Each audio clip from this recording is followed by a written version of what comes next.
Welcome to Cocktail Hour.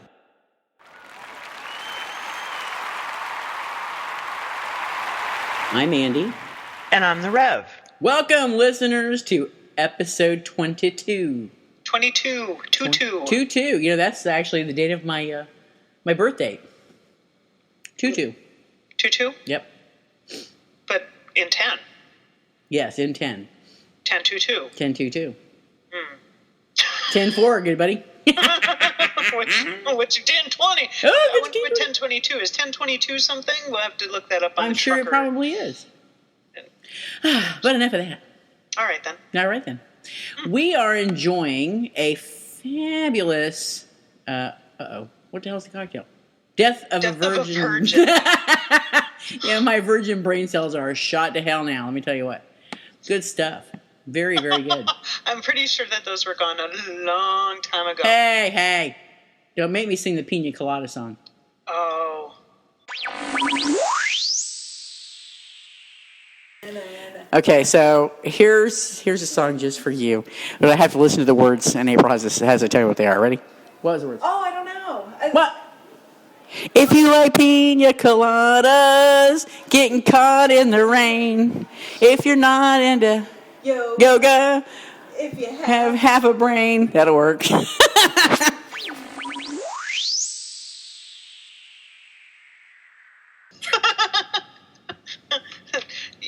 that was interesting. Yeah. That was one of the better ones that I've gotten, though.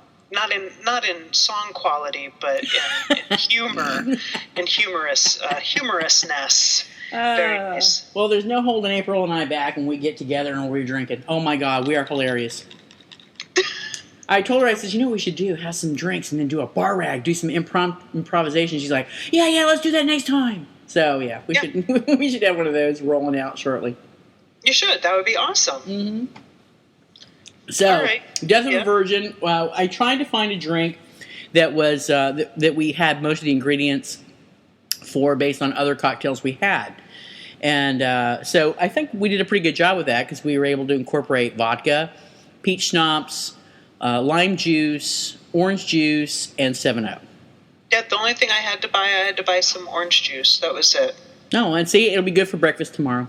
You bet. There you go. Put a little vodka and you but- can have a screwdriver in the morning. It's a little early for me. I'm not much of a early drinker, but we will have the complete recipe and instructions in the show notes. So be sure and check that out. It is good. It's it's peachy. Mm-hmm. It's peachy, and but the lime and the orange juice make it almost kind of pineapple-y. Yeah, almost. Yeah. And unlike last time, the last drink we had, this one really has a bite because it has the vodka in it. I think maybe I need more because, I don't know. I had 2 glasses of wine before I had this, but they were really small glasses of wine. But I like the soda in this one because it gives it that little fizz. Not like the last one where it was just like you couldn't even tell that it was in there. Yeah. This is a good summery drink. I like it. Even the wife liked it a little bit. Oh, wow, really? Yeah, I'm impressed. Dang, must taste like some kind of beer. Oh, you know. It just tastes like orange juice. Oh, and I heard we are going to announce live the winner of the J-Book giveaway.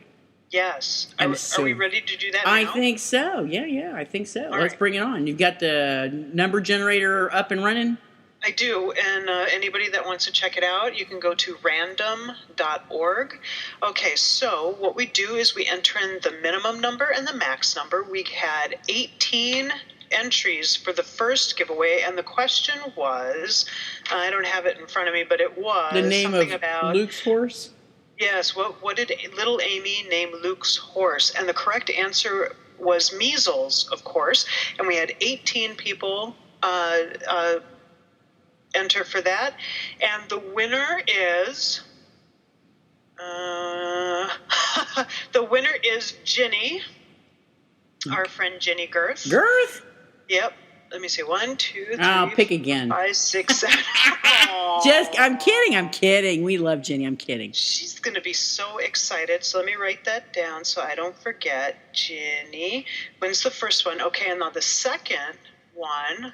The second question was Amy lets Rika name one of the new foals. What name does she pick? And the correct answer was Lucky Star. I would have accepted either Lucky or Lucky Star, but not Star. I think that's just pushing it too far. So I wouldn't have accepted that at all. Mm-hmm. Okay, so we had 12 people enter for that one. And the winner is Elaine Hardman. Elaine Hartman? Hardman. Hard, H-A-R-D?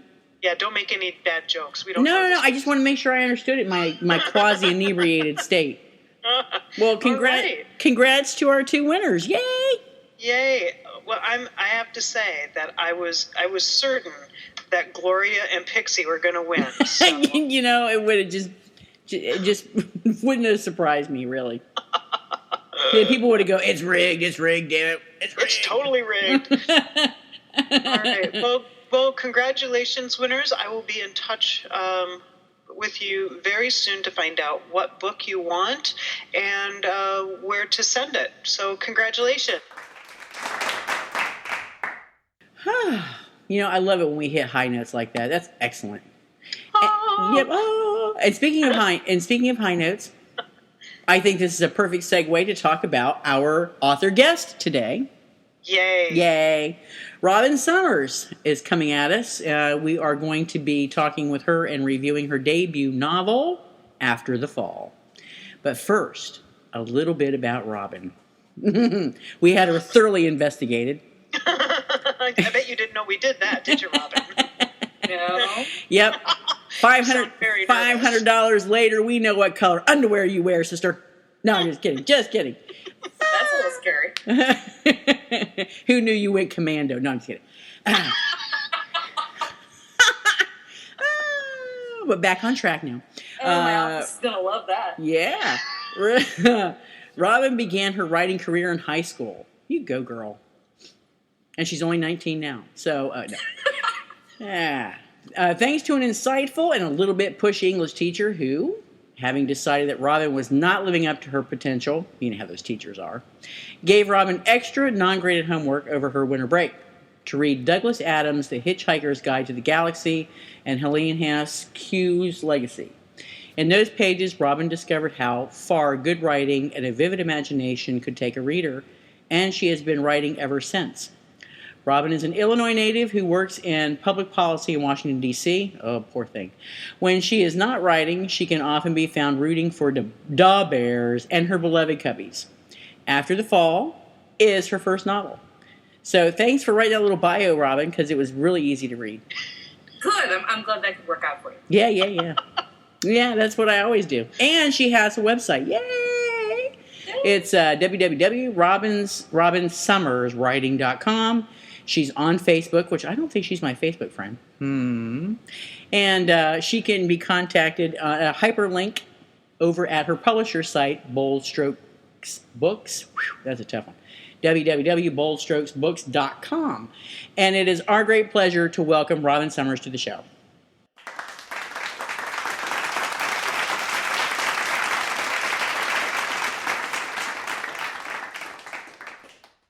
Thank you for having me. Yeah, thank you for coming on. And it was short notice, so I really appreciate it. Oh, it's fine. I have no life, really. Oh, excellent. Excellent. But, if she works in Washington, D.C., she's got to be, pretty flexible. You know what I'm saying? Did that come up in the investigation, that flexibility thing? Yeah. Uh-huh. And so I'm leaving it at that. I'm not even elaborating. Maybe we should. Mm-hmm. All right. Well,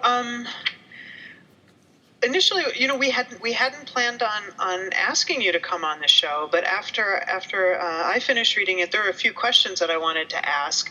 So I called up Andy and I was like, "What do you think? Should we do it?" And Andy said, "Yeah, okay," because Andy just doesn't care really. She's she drinks and plays video games and doesn't really care. Yeah, so, I'm an attention whore, so it works out really well. Yeah. So I don't know. Is there anything you'd like to share with us before we launch off into your book? Oh, no. I'm ready for the Inquisition. Go for it. Oh, the Inquisition. What a show. Okay. No, sorry. I love that movie. It was great. Oh, you know what? I do have a copy.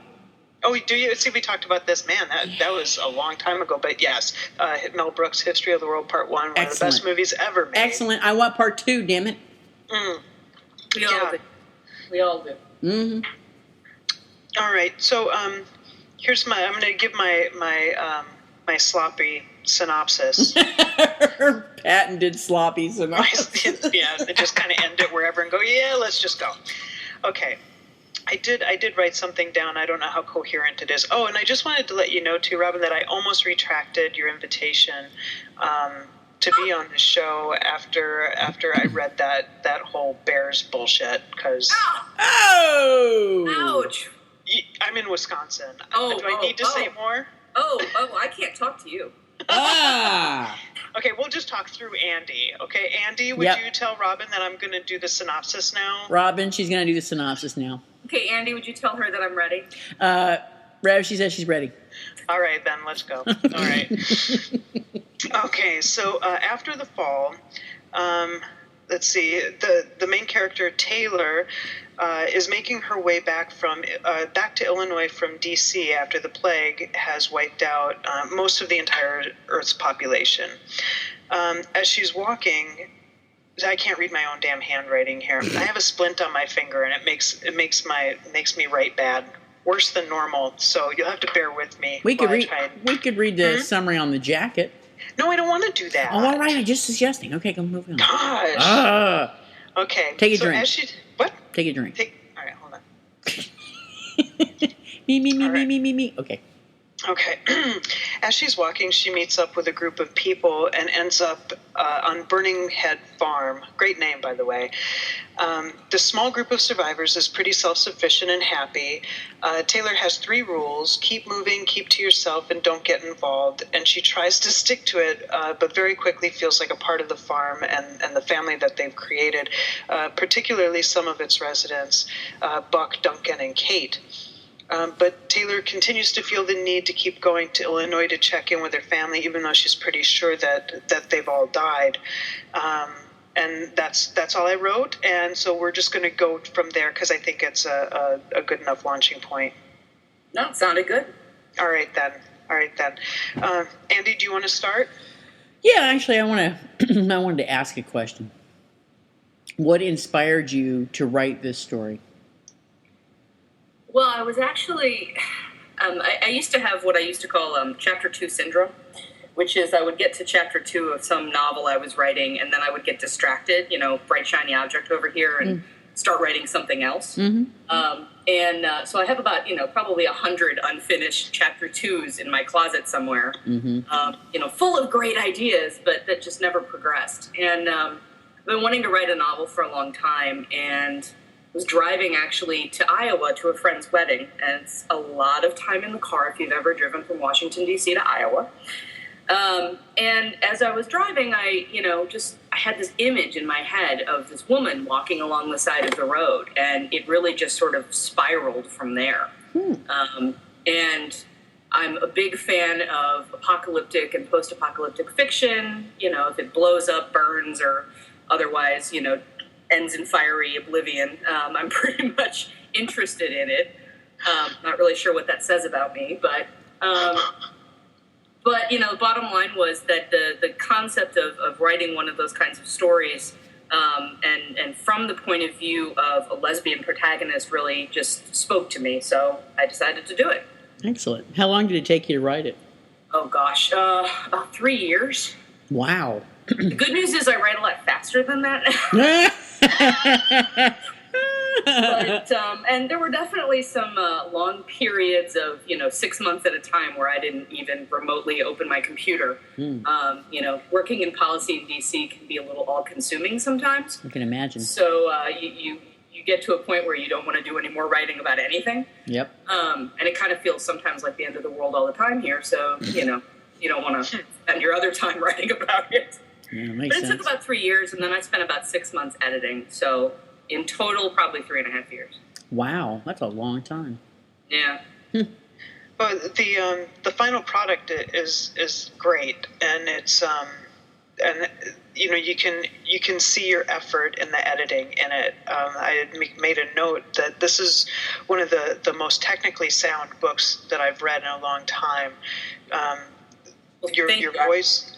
I appreciate that. I had a fantastic editor at Bold Strokes named Ruth Sternglatz, who really just did a bang-up job pointing out where I went astray of the Chicago Manual style. So yeah, there's in a lot of the Lesfic books that we read, published and online, there are a lot of typos and tenses switching here and there, and I didn't see any of that with yours.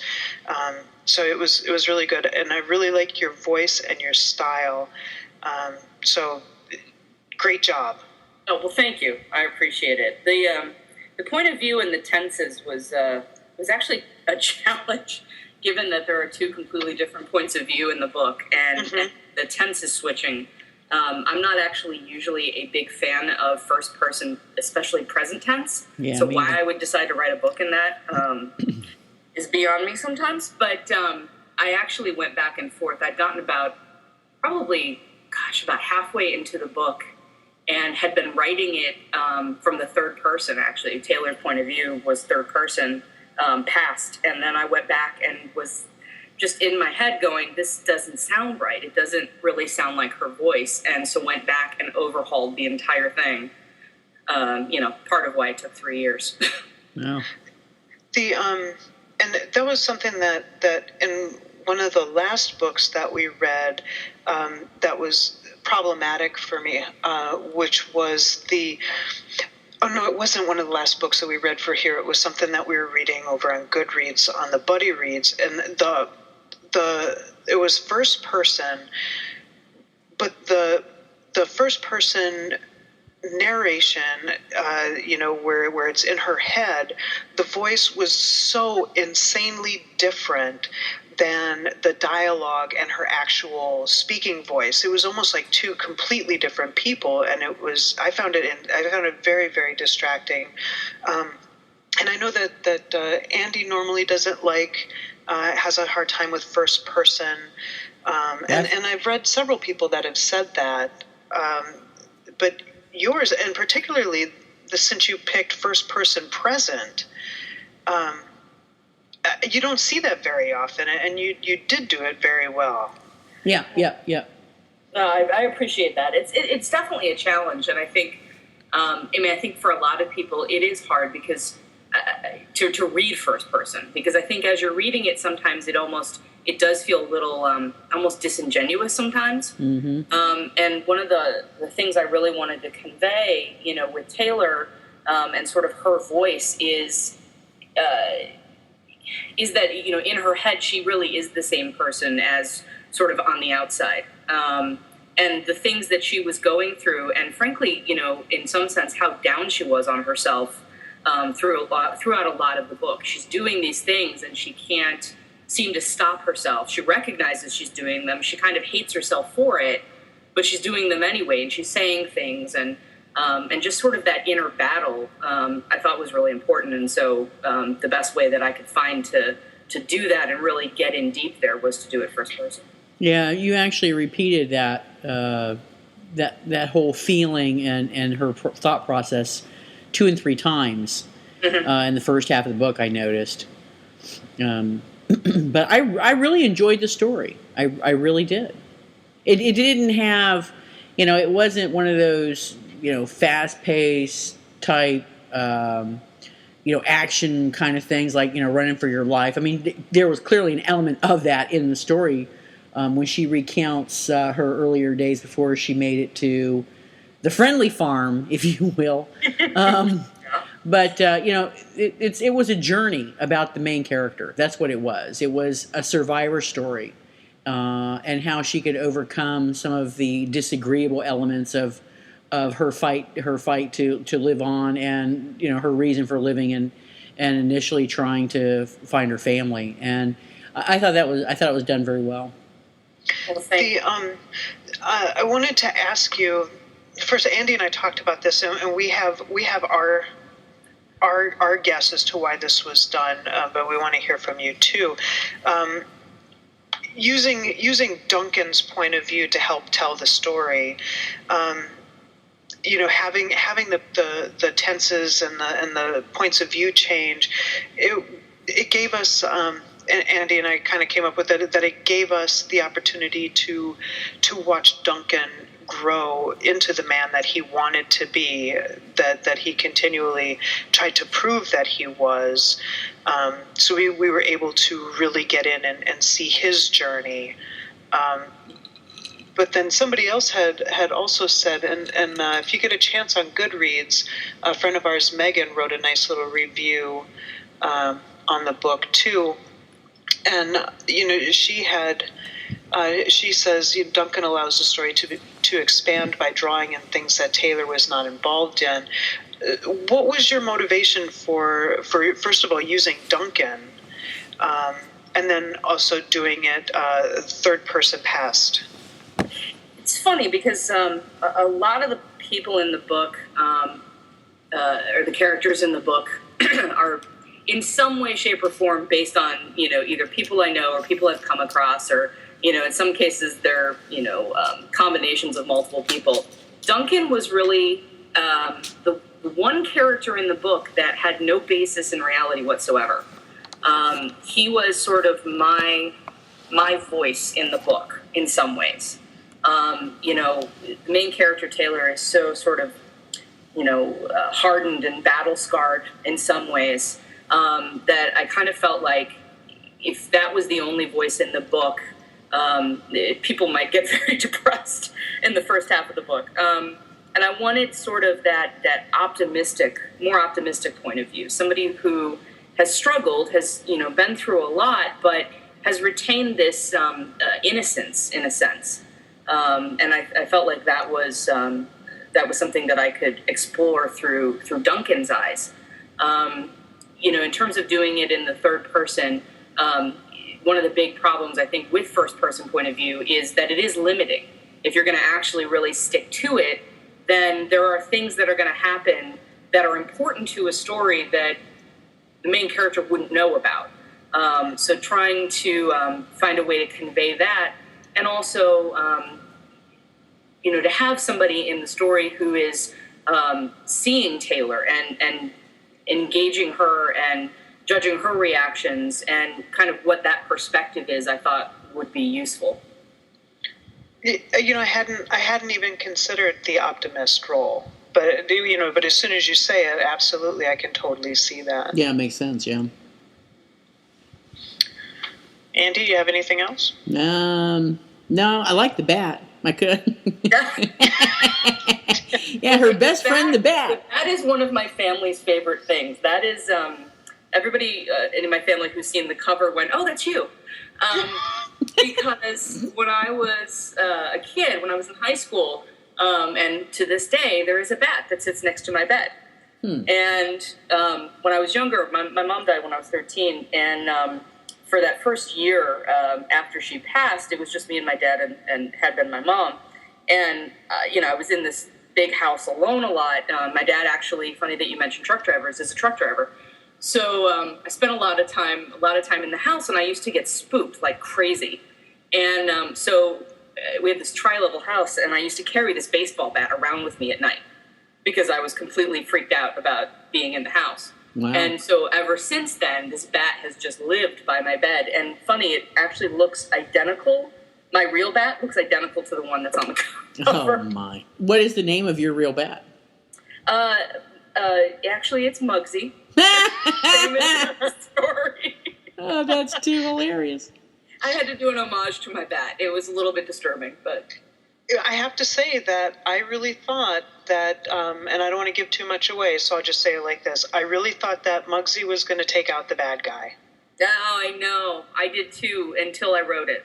I wrote it, and then I realized, no, that doesn't work. It's got to be different. Yeah. All right. Well, I had two more things that I feel I would be remiss in not bringing up. One of the things that I noticed, and you can take it or leave it,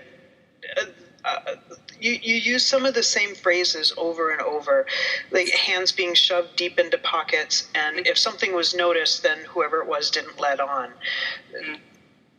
There's nothing really to say about that. I just wanted to say it because I wrote it down, and once I write it down, it'll drive me crazy. I'll dream about it if I don't bring it up.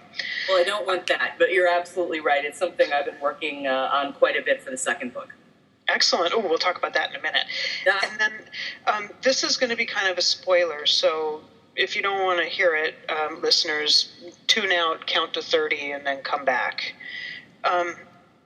Why did you have Taylor? Why did you have Buck select Taylor as the new leader? I couldn't come up with anything.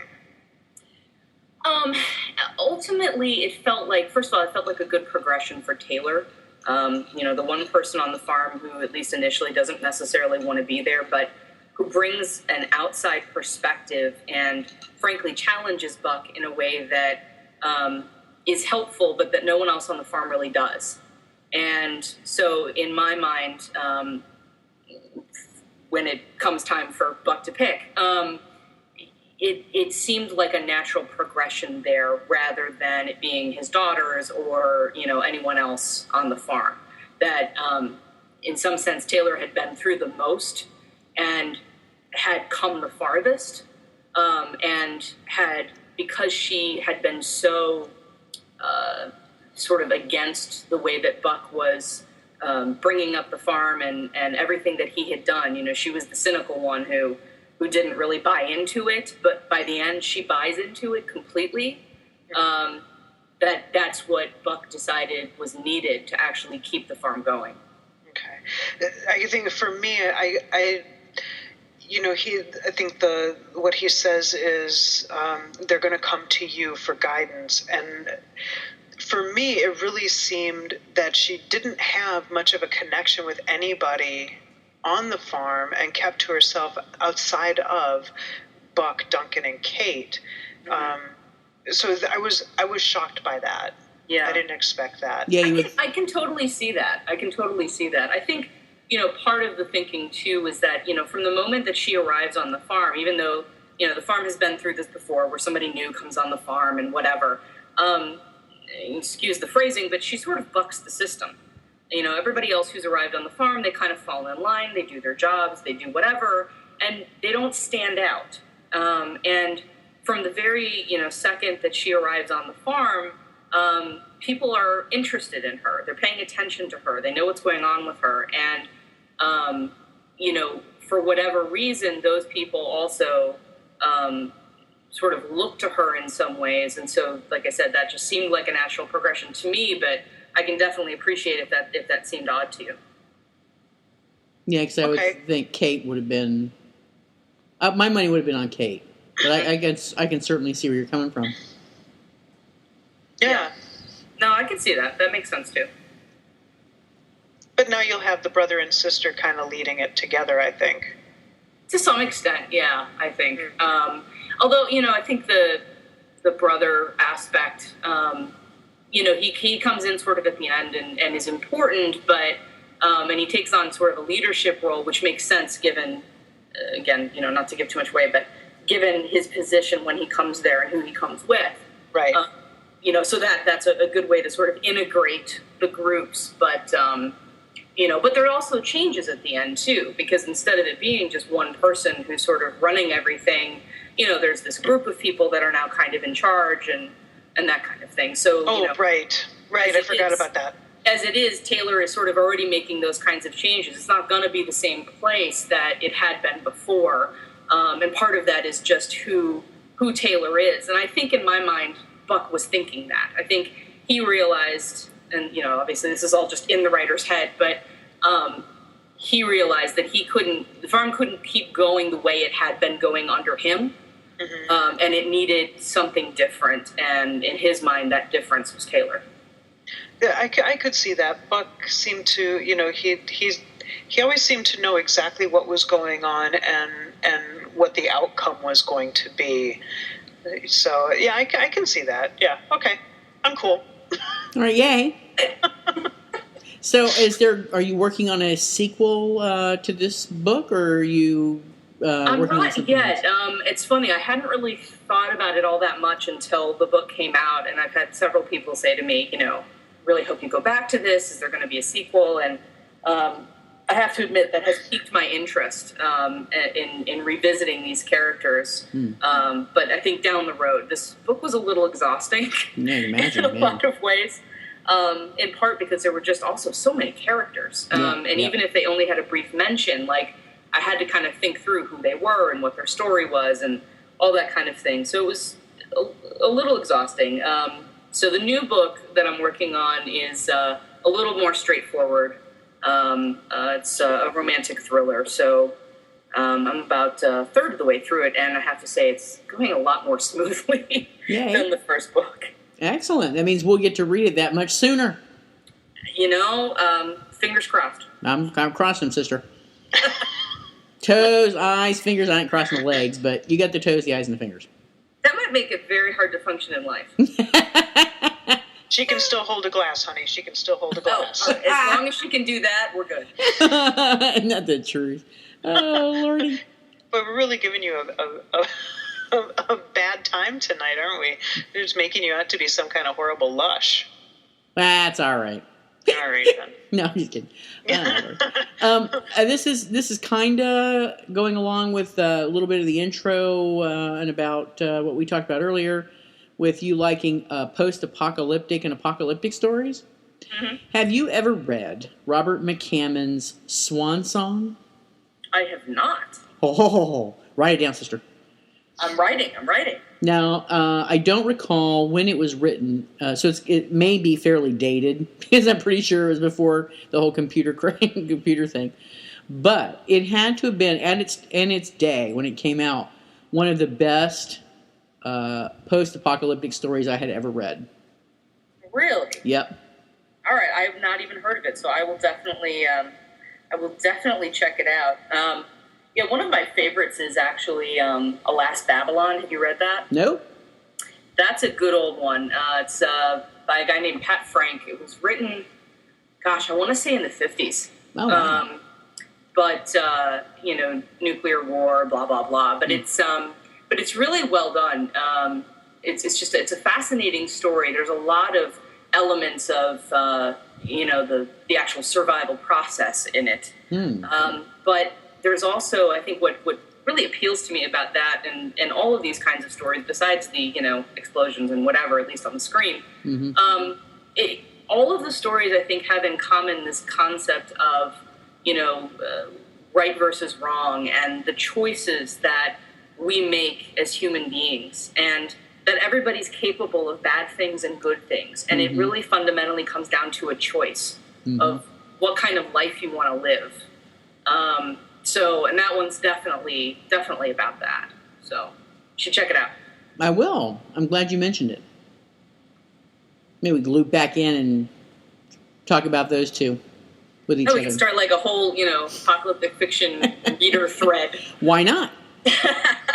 Join up on the forum. We'll get it done. All right. Absolutely. Or on the Goodreads group. We're everywhere. Well, you're everywhere. I am. I can't keep up. I do the forum on occasion, and I do Facebook fairly regularly. Yeah. That's about it for me. I can't be in 500 different places. I can't do it. That's all right. We're gonna get everybody to move over to Google Plus. This is my mission in life. Yeah, I'm actually doing Google Plus. It's got its positives. I have to admit, I do not get what Google Plus is about.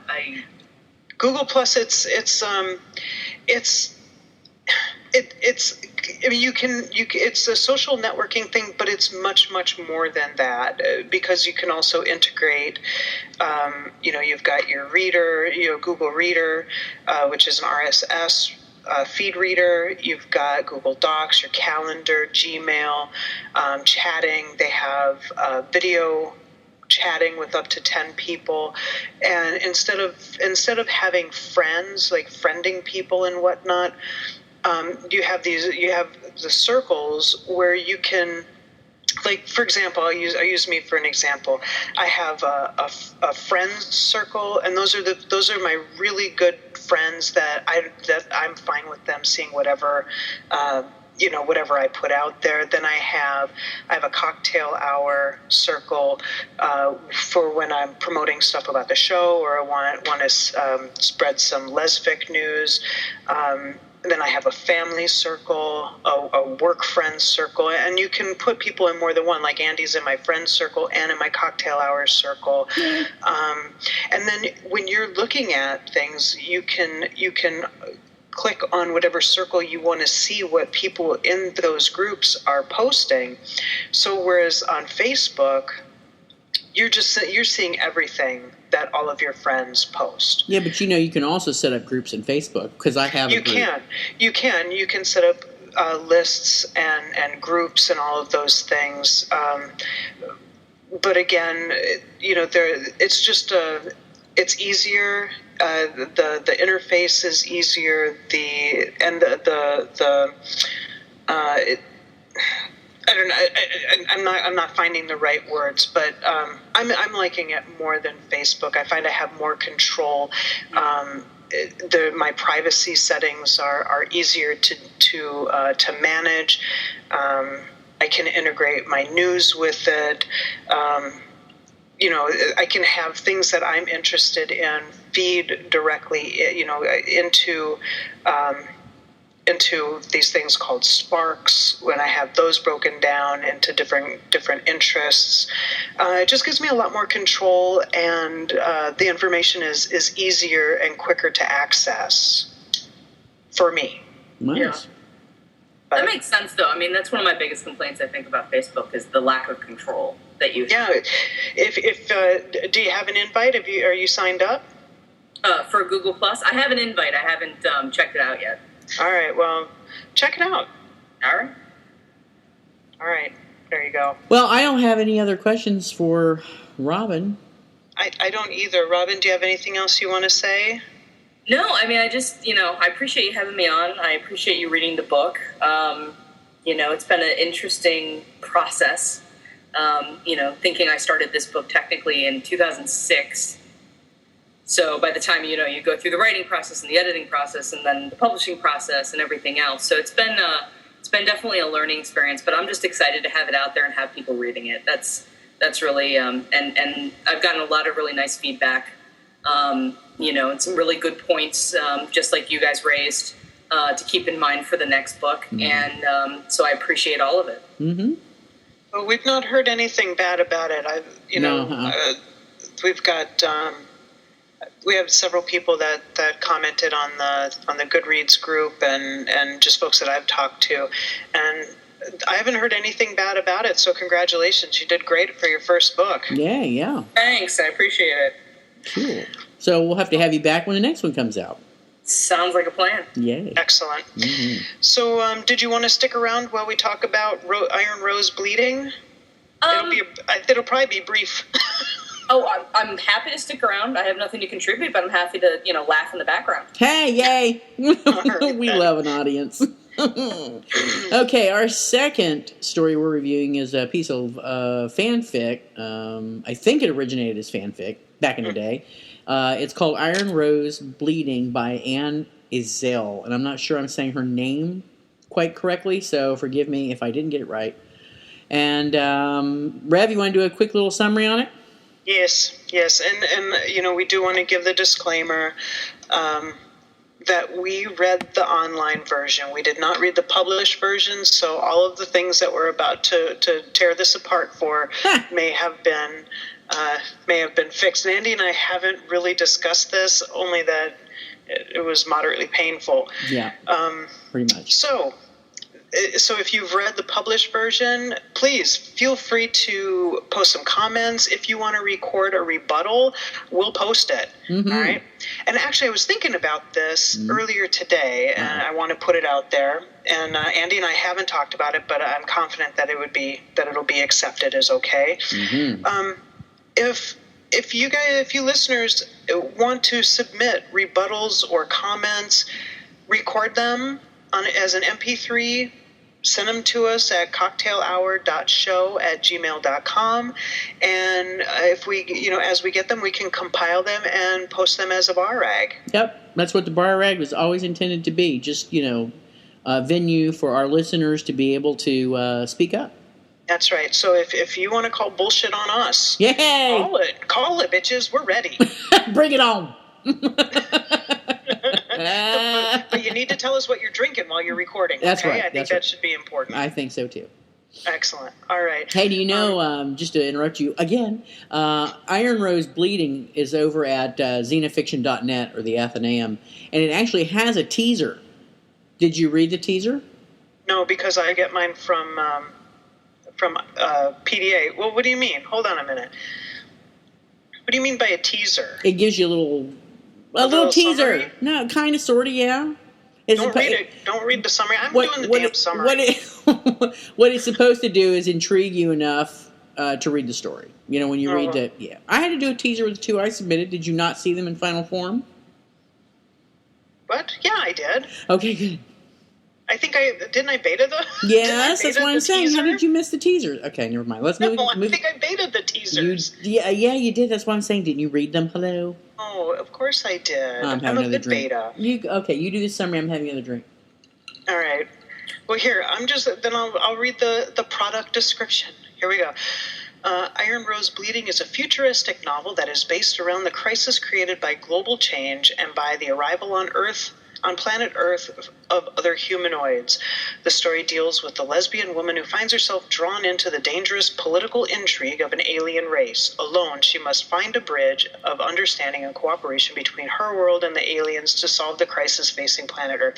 Well, had I read that, I would have known more about it going in, but apparently I just skipped right to chapter 1. Well, where is that? Where did you find that descriptor from? Where is it at? It was in the document from PDA Fiction. Oh, I didn't even see it either. Oh, no, no, that's not true. When I loaded it up on Caliber, that's the blurb from the book. So I don't know what the hell it said for on the other. I really wish that I would have had the final published version. I think Charlie said she ordered it, so we'll have Charlie listen and tell us. Okay. But I gotta say, I thought when I made this recommendation on the last show, I thought it was a different story. So when I started reading, I went, "Holy shit! This is not this is not the story I was thinking it was." So it was like, "Oops!" But I figured, okay, it's Azel, or however the hell you say her name, because this woman is fairly prolific in the fanfic world, and I think several different compilations were done of her stuff. So it's not like she's, a 2-page flash in the pan, a 2-book flash in the pan. She's had several things done. Well, and I read the Seasons series and I read the Dead series, and I loved them. I loved them. They were great. Loved them. So I was I was not expecting this. No. Oh, and then here now it just says, and of course I missed this too because it's right before chapter 1. And when I opened my e-reader, it went right to chapter 1. And I'm in a hurry. I've got Goodreads challenge going here. Megan is kicking my fucking ass and rubs it in every stinking day. Well, be glad that she's not all up and actually in your face, because she don't back off. No, she's pretty much there. Yeah, she taunts me. Yeah, she's a taunter. Yeah, and I'm happy she's got a girlfriend. She's spending some time with the girlfriend. I'm trying to encourage her to take the girlfriend to movies, do things that do not involve reading at all. So yeah, you can catch up. Is that basically? Exactly? Yeah, I'm right. So now the beginning that I missed is these are the events as we know them. We recorded them factually and objectively, and now we report them to you, which now kind of sheds a little light onto why it's written so dryly. And it is. It's almost like reading a textbook. And she has elements there. The concept is not bad at all. No, but it's great. The execution was just way off the mark. And I don't know if it was because she didn't have a really good beta. She was distracted. I don't know. But I don't know. The names change. Okay, well, let's talk. Let me give them more of the summary. Okay. Okay, so the book starts with Courtney Hunter, who works for another tailor, for Taylor Alexandria Punga, and she's been working for this woman for 2 years. She's only seen her twice. She's very intrigued by her boss. She's an archivist.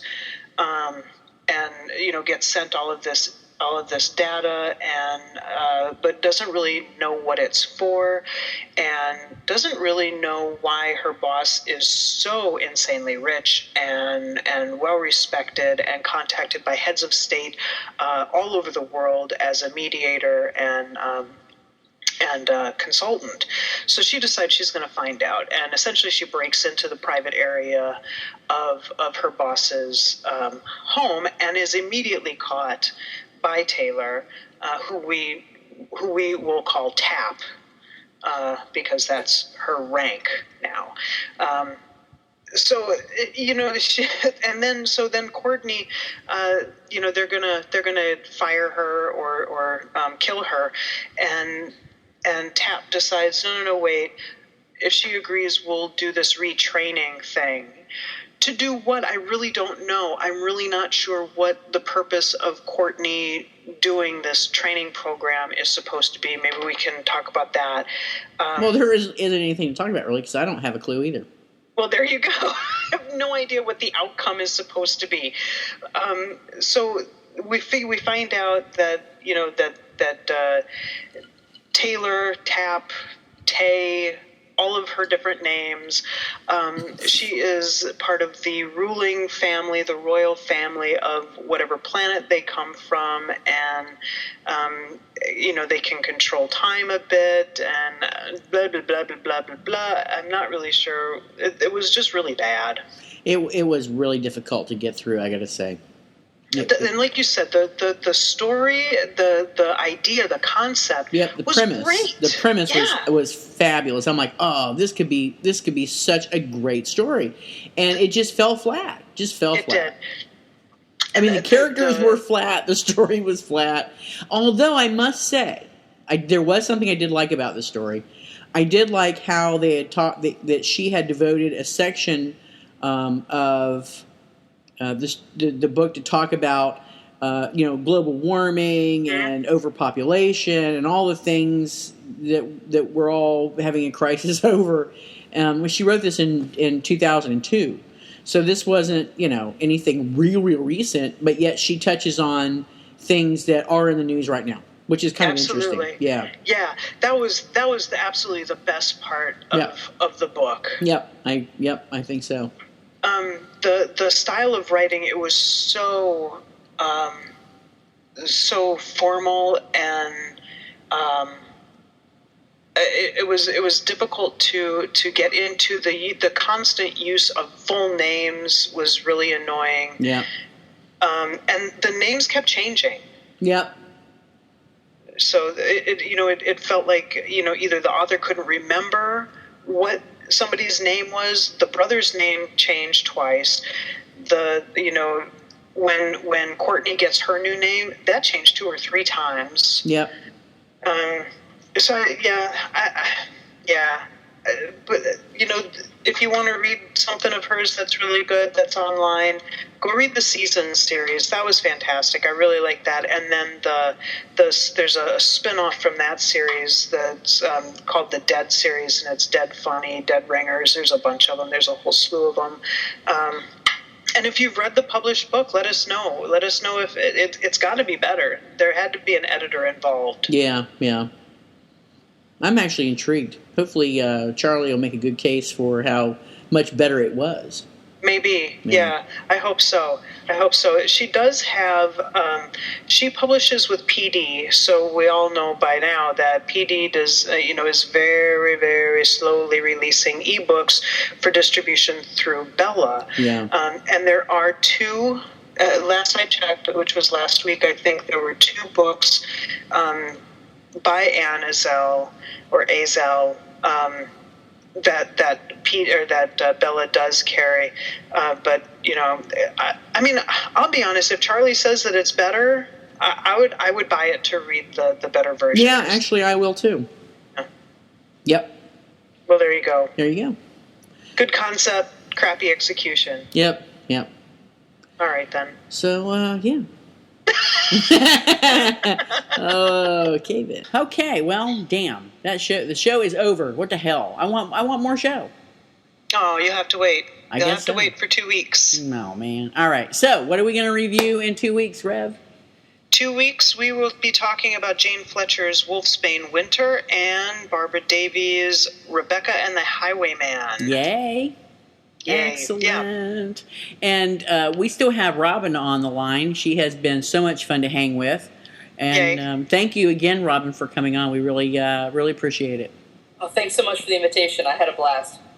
Excellent. Tell your friends. I will. And we were really nice to you. Yeah. All 2 of them. I will tell them. All 2 of them. Excellent. That'll be a really nice addition to our 5 listeners. It'll practically be a doubling. Woohoo! That's awesome. We need to have more guests on. All right, well, that'll do it for tonight's show. Good night, everyone. Good night. Bye.